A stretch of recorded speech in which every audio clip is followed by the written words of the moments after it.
Hello everyone, and this is my review for WWE NXT on May the 10th, 2017.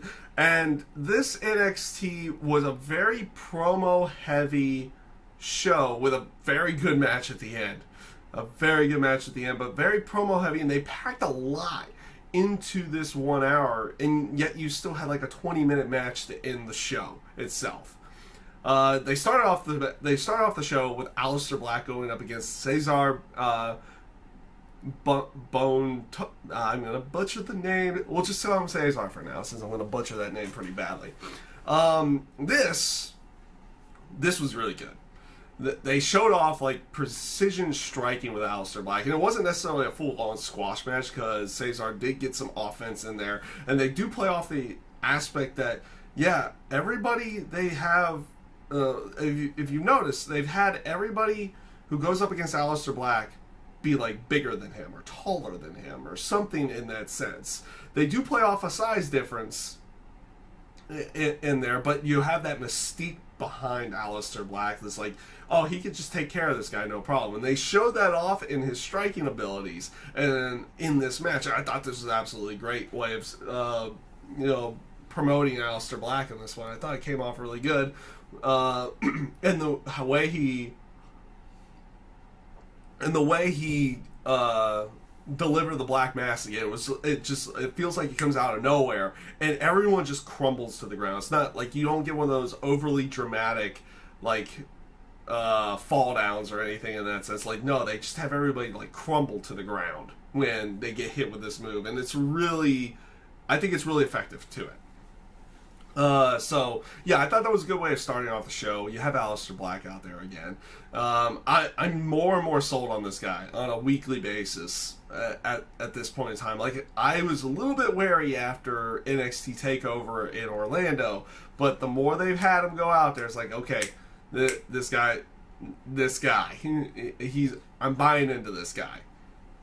Up next, they showed off what Asuka had done the week before. And this is how they also write out Ember Moon, because it had been shown at the tapings that it appeared like Ember Moon had been injured or something in that sense during that battle royal, and they showed it. She took that nasty fall and everything in that sense. And they cut to a backstage thing after they showed William Regal getting in the face of Asuka about what she had done. They cut to another vignette where you have Ember Moon talking about the injury, and it's like, it's like, you want an update? This is the update. I'm not going to be in Chicago. I'm not going to be a takeover, but I'm going to come back stronger than ever when I do come back. So they write Ember Moon off, making it a triple threat match now instead of the Fatal 4-Way that it was originally going to be. Sorry, I have been coughing all day. This was going through my SmackDown review as well. But so that was how they end up writing off Ember Moon and everything in that sense from the injury, which is even reported that shoulder injury is that they played her up on is not the actual injury that ended up happening. Apparently, it might have been something else, or it didn't. It happened elsewhere, and they played it off in the match itself instead of it actually happening there. There's rumor that it happened elsewhere, and they just played it off in the match to go along with it. I don't know how that one ended up going, whether she injured herself in the match or it happened beforehand or something in that sense. We know what they did with the injury angle during, or maybe not angle, but we'll just go with it not being an angle. The injury that happened during the Battle Royal with the shoulder and everything in that sense. Up next, you had a couple video packages. One with Pete Dunne, basically, introducing everybody to Pete Dunne again. And you get one with Tyler Bate later in the show because they announced while at the UK tour that the WWE United Kingdom Championship was going to be defended at the NXT TakeOver Chicago show. So you got Tyler Bate going up against Pete Dunne in in a match. And it's going to be a little bit weird how they're going to be doing this, because like they taped a bunch of stuff for a potential UK show where Tyler Bate holds on to the title and everything in that sense. Yet they have a match with him and Pete Dunne for the title at the TakeOver event, which a lot of people are assuming that Pete Dunne's going to end out winning that match. I would probably go on the aspect that Tyler Bate holds on to that title at TakeOver if they're going to keep continuity with this UK show that they're potentially taping. So we'll see how everything goes. I like the 2 promo packages. The one for Tyler Bate was kind of the same as you had seen before, with maybe different B-roll in the background to go along with everything. But the one for Pete Dunne, I thought came off really good.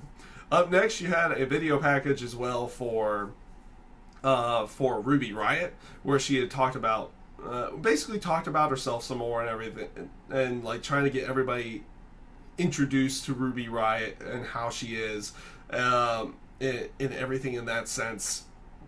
Sorry, I'm stumbling over words and I'm having some issue with my throat. I don't know what's going on, but she also talks about like going out, getting a new tattoo put on her and everything in that sense. It was a pretty good video package. I like the way that she comes off on the microphone. But up next, after this, they try to do a sit-down interview with Nicki Cross, and this went off the way that you absolutely would assume that an interview with Nicki Cross would come off as. Like they have a guy going up there to try to put the little boom mic or the extra mic on her. She kind of slaps it away and tries to take a bite at him, and you just have the guy go like, "What do you want me to do?"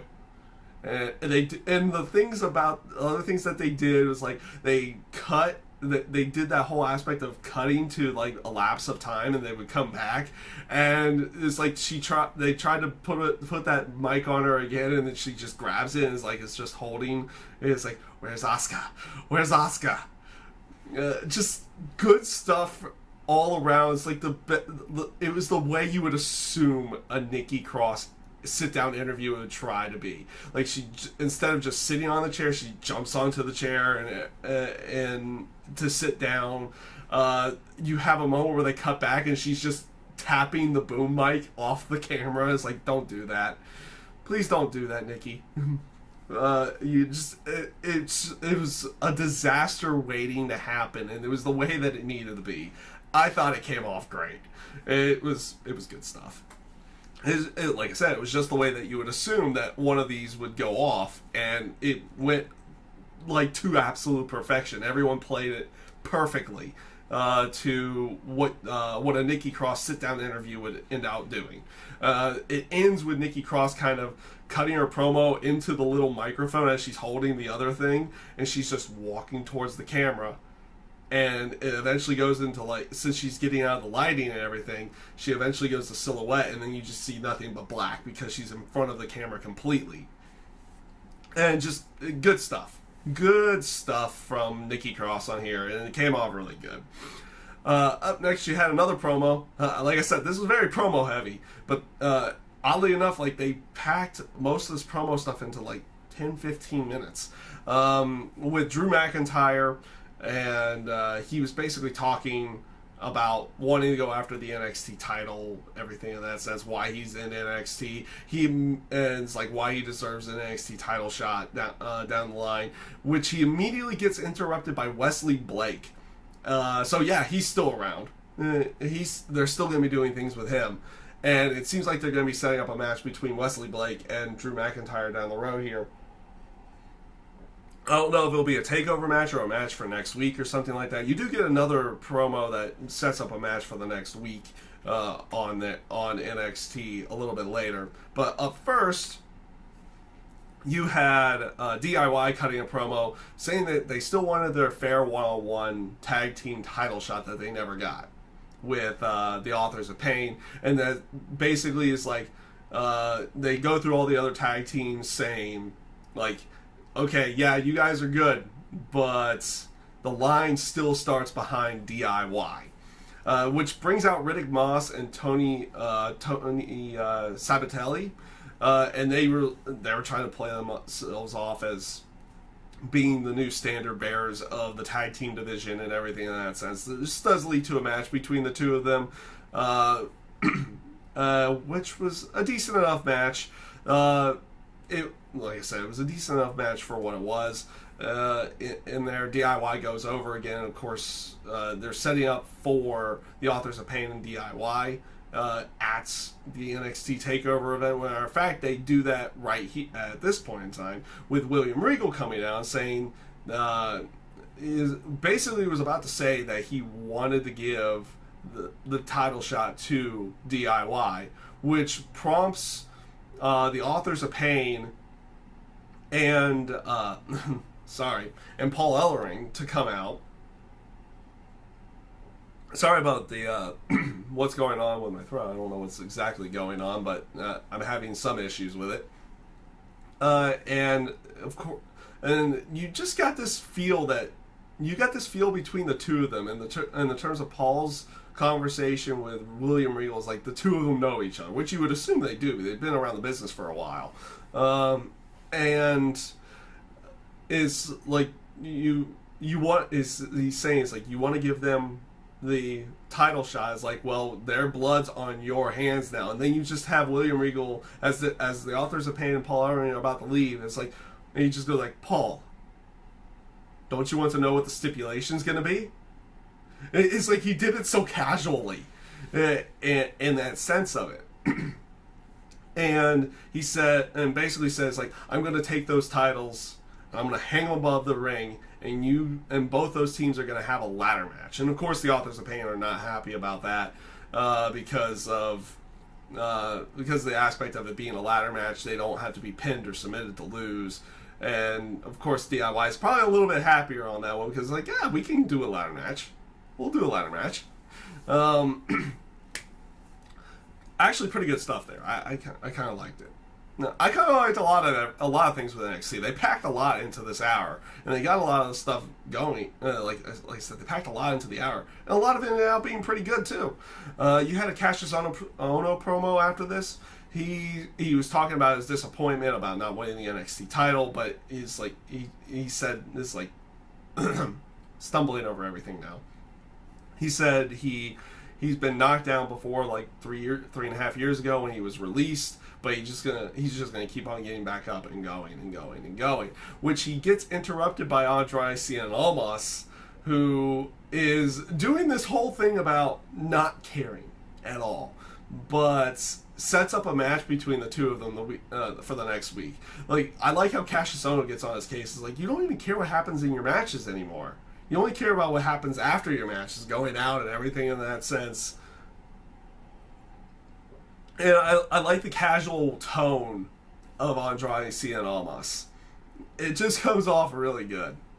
Like, he really doesn't care. In the sense of everything. And like, he even just says, like, at the end, and Cassius Ohno was like, how about me and you have a match next week? And Andrade just kind of, as he walks away, is like, okay. Or he just says "K," whatever. He just and it sets up a match for the next week between the two of them. But I really am liking what they're doing. I don't know why I like it so much. He just comes off as a full-on guy who just doesn't give anything about what happens during his matches, as long as he gets to go party afterwards. I don't know why it comes off so good, but it just, like, he plays it off really well. And we'll see, like I said, we'll see Cassius Ohno versus Andrade Cien Almas next week. So this brings us to the main event, which was Hideo Itami going up against Roderick Strong.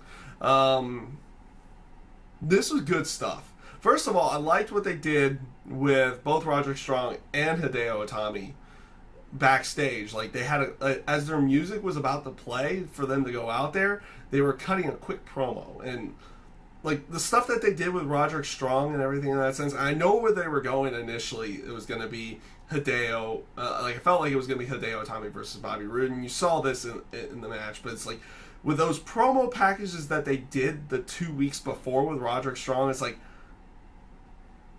okay, I'm kind of behind this guy now. I kind of want to see him succeed with the whole, like, just like the telling of his upbringing and the fact that he had, like, with the stuff with, like, so they went through his past and now they have his present and future.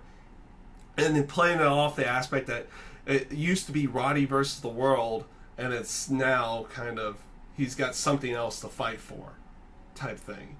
And it came off in this match, and it was really good. I enjoyed the Hideo Itami Roderick Strong match. It was a great match from beginning to end. Just a lot of good storytelling. I'm liking the fact that, you know, I had not seen a lot of Roderick Strong stuff in Ring of Honor, but I got to see a little bit of it here and there over other videos once he comes in. And I like the fact that he's bringing out other variations of the backbreaker now. The ending of the match was great with how they had it, where Roderick Strong was just kind of beaten down, but he was giving like every last chance, and he takes one wild swing and he gets hit into the GTS to finish off the match, and having Hideo Itami go over in the end. The match was great. It was a really good match. And like, there's nothing really bad to really say about this one, and there's not too much bad to say about this NXT as well, with the exception of maybe it was a little promo heavy, but like I said, they ended up packing a lot into this hour with and making most of it end up being pretty good too. Like, the promos themselves were pretty good this week, even though it was a very promo-heavy show and not a match-based show. And it just set up a lot going into the NXT TakeOver event. And it came off really good. I just enjoyed NXT all in all this week. It just came off really good.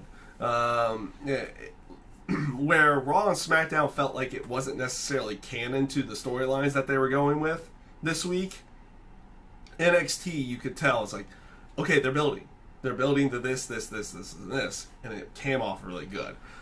Even though it wasn't a lot of matches, it was good promos, good setup going into the NXT TakeOver show in Chicago, and it just came off as a really good show this week. So, with that being said, this is my review for WWE NXT. I thank you guys for watching, and I hope you have a great day.